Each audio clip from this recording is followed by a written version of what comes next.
In science, generally, to solve one set of problems may be to create or discover a whole new set, and of no science, of no art, essentially, involved with science, is this more true than of medicine, if only because of its social impact, increase of life expectancy at birth, for example, or the population explosion.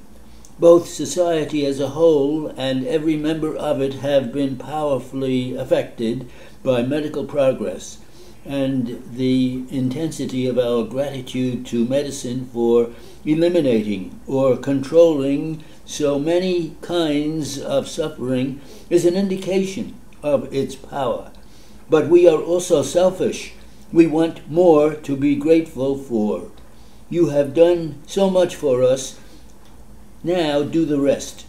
A natural enough cry, but also a dangerous invitation. Not the least of the reasons for the medical profession's conservatism, at any rate in the United States, is its resistance to the pressure, whether spoken or implicit, to do more than it can or should.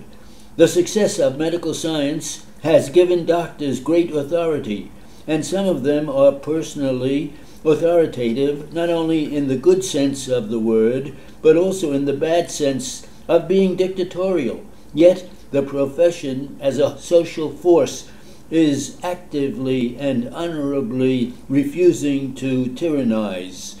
My intention in this essay is to look at three large medico-social concerns that exist chiefly or solely because of advances in medical science and that implicate us all.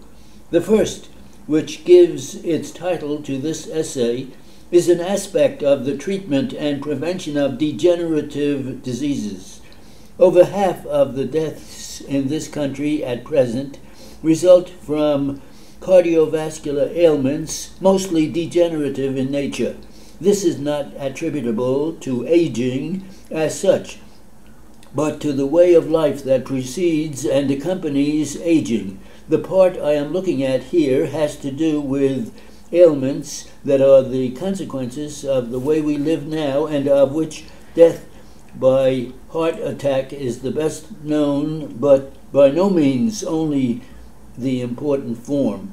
A literary man, I become interested in this general problem for personal reasons.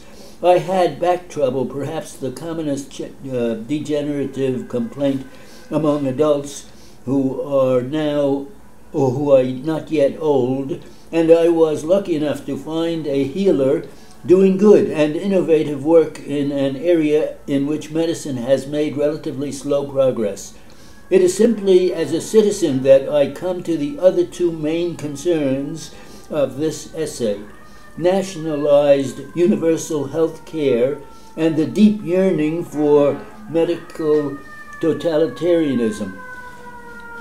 Before I get to the main subjects, I should mention another consequence of medical progress that is necessarily involved with all the others. This is the enormous increase in the responsibility not only of the profession but to society, but of each physician to his patients. It is easy enough for us laymen to discuss the pros and cons of such medically created social issues as sterilization or dialysis or psychosurgery, but to a degree that most of us perhaps do not appreciate, constantly and ever increasingly, each individual physician is on the moral firing line. What should I do with this patient now? Two examples. Conventionally, doctors are trained to deal with and look for crises. When a patient presents his symptom, the doctor must try to diagnose what disorder produced it. Much of the time a routine matter, since there is no real crisis.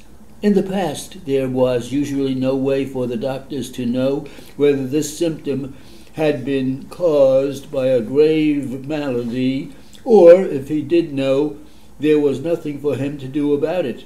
But medical science has identified more and more diseases and developed more and more cures, and patients have been encouraged to bring their symptoms to the doctor earlier and earlier when he has greatest difficulty in diagnosing them accurately. The greater the crisis, the more obvious it is what malady he is dealing with and what he can do about it. As a result, both his uncertainty and his responsibility for a grave error have been magnified. Any profession should consider itself in good shape if the bulk of its members are competent and conscientious. If their mistakes are hottest or honest, but good doctors are sometimes provided or reviled, and may even reproach themselves for failing to perform according to standards that could be met only by a genius who never had an off day. What's reviled? Reviled. I mean, Revile is disgusted. Yes,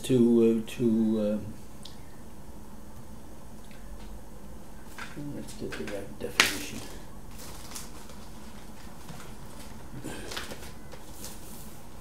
Say something bad about someone.